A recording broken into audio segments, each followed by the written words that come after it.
So today I'm going to share with you how to buy a business and 3x its value with AI. And look at it this way. If I showed you a simple way to buy a boring business, then plug in AI and aim to 3x what the business worth in a few years, like, do you think that would you actually do it? Because that's what this video is about. And I'll tell you in this video, I'm going to walk you through the full plan. So you'll get number one, I'll share with you how to pick the right kind of business to buy. Number two, I'll share with you how to buy it without being stupid. And number three, I'll show you how to make AI inside that business to make more sales, cut busy work, and make the whole thing worth a lot more when you sell the business later. So by the end of this video, you'll have a plan you could literally print out and follow. And I'll try to keep super plain English, no fancy tech word, no MBA word, just a clear playbook. All right, so let's get started with the big idea, which is step one, we're going to buy a boring business that already makes money. Step two, we're going to fix the systems and use AI to make it run better. And step three, because it runs better and make more profit, the market valued it in a higher price and valuation. And that gap between what you bought it for and what it's worth later is how you can 3x your money over time. So let's start with step number one, which is the buying side, right? The section one, how to choose the right business. And the way you work on this is you do not start by asking what's cool business to own. You start by asking what type of business is easy to improve and hard to kill. That's, in my opinion, the way to look at it. And here's the filter you want to use. Rule number one, boring business is good. You want boring, steady demand, things that people or companies must pay for in good times and bad times. My second rule is find a sector with lots of small players. So you want ideally markets with many small operators, not one giant monopoly. And the reason for this is it gives you options. You can buy one, then maybe another business, and so forth, and continue towards a roll up if you want. Rule number three is find businesses with where tech is weak today, because ideally you want businesses where they use, I don't know, ideally just Excel and email for everything, and people are doing manual work and there's no good automations yet. And it's good for you because it means that AI and better systems can give you a big edge quickly.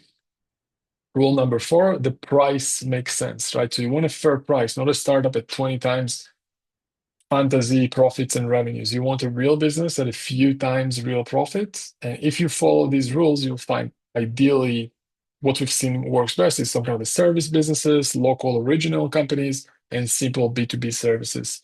These are, in my opinion, the perfect targets for this strategy, which moves me to section number two, which is defining your acquisition box. So your acquisition box is basically call it your shopping list, right? It stops you from chasing random deals. And the way to define it is number one, you pick a revenue range. For example, you say, I want businesses doing between 1 and 5 million a year in sales revenues. Number two is profit. So ideally, you want business with real profit, and the business should already make money, right? So it's not like, hey, we might be profitable in 3 years. You want businesses that already have a history of profitability. Number three is look for the right customer type. So do you want business customers or consumer customers? Just have those questions in mind. And do you want recurring contract or one-off jobs? Obviously, recurring is usually better. The fourth thing you want to look at is location. So ask yourself, where do you actually want to operate? Close enough, ideally, that you can visit the business, meet the team, and handle issues if needed. And number five, look for the owner situation. So you want ideally business owners who are tired, want to retire, burnt out, or know that they need help and are honest about it. Once you write it down, this acquisition box, it becomes very easy to say no to a deal that is not in your box because you want to aim to look at least 50, 100, or even 200 businesses. Most should be a no when you filter them. So you want to be picky on purpose in advance and know when to say no and when to say yes. That moves me to section number three. And by the way, if you want our help finding deals, analyzing them, and raising capital from institutions and investors, we can help you with all of that. We have access to amazing investors, amazing deals, and quick ways to help you analyze deals. So we're going to put the link below so you can book a call with us to help you do it faster. Section number three, let's talk about due diligence, which is how you check the business before you buy. So before you buy anything, you want to answer three simple questions. Question number one is the money real? So you want to look at the bank statements, tax returns, profit and loss statements, and you want to ask, is this profit stable? Are there one-time weird things in there? Do they add back random personal expenses? You want to know what the business will really make when you run it. Also, you can check like, do a few customers make most of the revenues? Let's say if one client is 50% of the sales, that's risky, right? So you want to be aware of that. The next question you want to ask is this business fixable? So ask yourself, let's say there's low profit, is profit low because the industry sucks, or is it low because their systems are old, people are doing things by hand, no one has reviewed pricing in years, things like that. So you want ideally the second group, because bad systems, you can fix it. A bad industry is much harder. Question number three to ask is, where are the AI opportunities hiding? So you want to look for people, let's say, whatever, copying and pasting things all day, repeating the same process over and over, manually reading documents, contracts, emails, data may be scattered in random Excel files or PDFs. All of that is basically fuel for AI later when you become the owner. So you don't need to build a solution yet. You just need to be able to say that if I owned this business, I see at least three places where AI and better systems could make this much more efficient. And on this part, that's enough for now. The fourth section is to understand how to pay and structure the deal. And here the goal is simple. You buy in a way where you are projected on the downside, protected on the downside, and you get the upside when you improve things. So few simple rules on this is, first one, don't stretch, right? Do not buy a business where the numbers only work if everything is perfect. Things will not be perfect, never. So second rule is use smart structure. So smart structure can look like some kind of a seller financing a deal where the owner lets you pay part of the price over time from the business profits. It can be an earnout where part of the price only gets paid if the business hits certain targets, and maybe some kind of a smaller down payment plus payments from future cash flow. When you combine those different structures, it reduces your risk and help you basically get the business with less money on your own pocket. The third rule is respect the debt. So if you use a bank loan, make sure that the business can comfortably pay the loan. Even while you invest in systems and AI, you want to sleep at night, right? So you don't want to be like a hero story that ends with the bank taking the business back. Let's move to section number 5, which is thinking about the integration before you close on the deal. So most people buy the business first and only then they ask, oh, now what, right? That's backwards. You want the simple plan before the ink even dry, before you close on the deal. So ask yourself, number one, what tools are going to be standardized on in the business? For example, some kind of a one main CRM for all customers, some kind of a help desk or support tool, maybe a project or job management tool. Obviously, you want one accounting system. Second thing is you want to ask, how should the data flow, right? So think of the journey like a lead is coming into a business, lead become some kind of a quote or invoice, and quote become a job or an order. The job then become an invoice, and invoice become cash, right? So you want to know where is each step tracked, who is responsible in each step, and what does done look like at each step. Number 3 is you want to ask, what are the key numbers that we will track? For example, how long it takes to respond to a lead, how long it takes from quote to job done, profit per job, customer satisfactions, things like that, to have some kind of KPIs to track. All of this matters because AI works best when your base systems and data make sense. The AI magic sometimes can be as simple as one API call sitting on top of months of boring cleanups, right? So if you want to skip the cleanup, AI makes the mess go faster.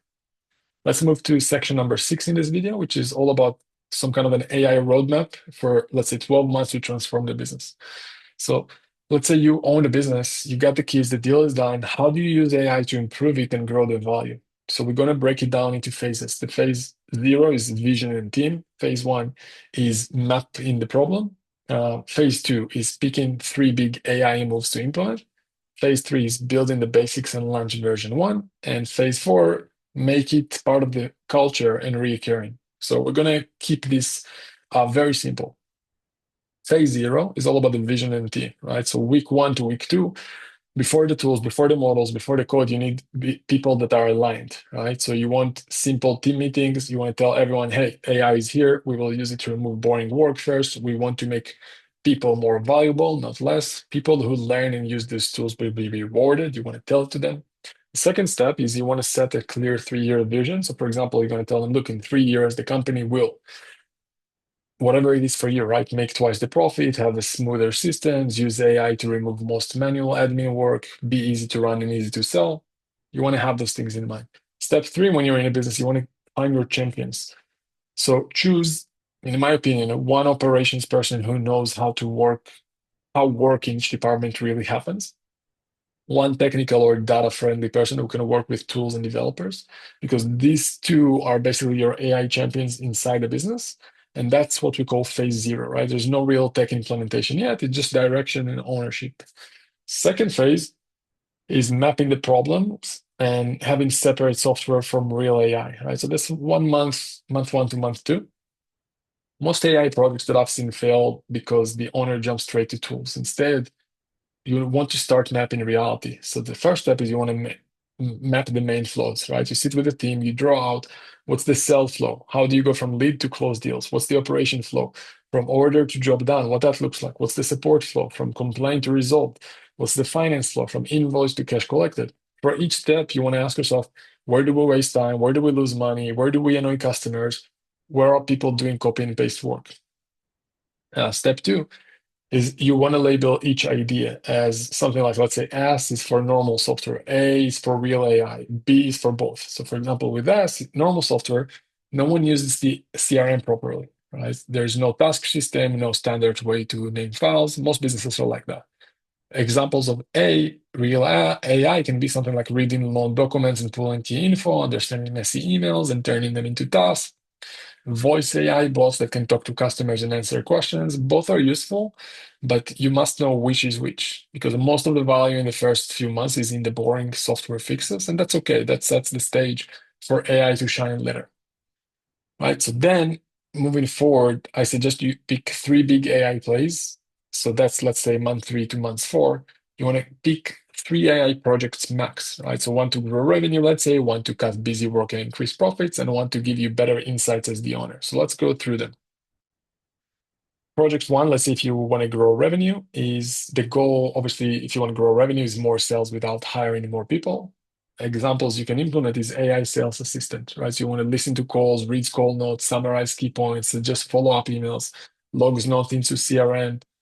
You can have a lead triage assistant, right? So you can read all the inbound emails and forums and check if the lead is a good fit. You can reply with basic answers. You can book calls nowadays with AI on the closer calendar if they are qualified. It doesn't replace your best sales rep yet, but I think we're very close to that. It makes your average rep much better. That's that for sure. So with that being said, I think for today is okay. Let me know in the chat below if you enjoyed this in the comment. If you are, I can expand on it probably much, much more, but let's recap the whole video in simple steps, right? First, you choose the right business, ideally boring, many small players, weak tech, fair prices. Number two, define your acquisition box. So have revenue range in mind, profit in mind, customer type, location, owner, situation in mind. Number three is do a real proper due diligence. So you want to check if the money, if the revenue is real, the quality of revenues, if the business is fixable, you want to spot the AI opportunities. Number four is you structure the deal smart. So ideally, you're not overpaying. You use some kind of structures like seller finance and earnouts when you can, and you respect the debt that you're taking. And step number five is you plan integration early, right? So you want to have some kind of a plan where phase zero is having a vision and a team, then you map the problem and you separate software from real AI, then you pick three big AI plays, you build the basics, you make it recurring, and you focus on culture. If you do it once for a business, you can earn a lot. We're focused right now on doing it very strong with acquisitions.com, with rollups.com that I sold, and now with Mascot AI. So you can follow us on this and get our help. If you do this a few times, you can build serious wealth. If you want me to take a real example business and walk you through this entire plan with real numbers, real examples, comment below, let me know what type of business should I use for examples, because we're looking at many type of businesses lately. And yeah, like the video and all that, and I'll see you in the next one. Thank you.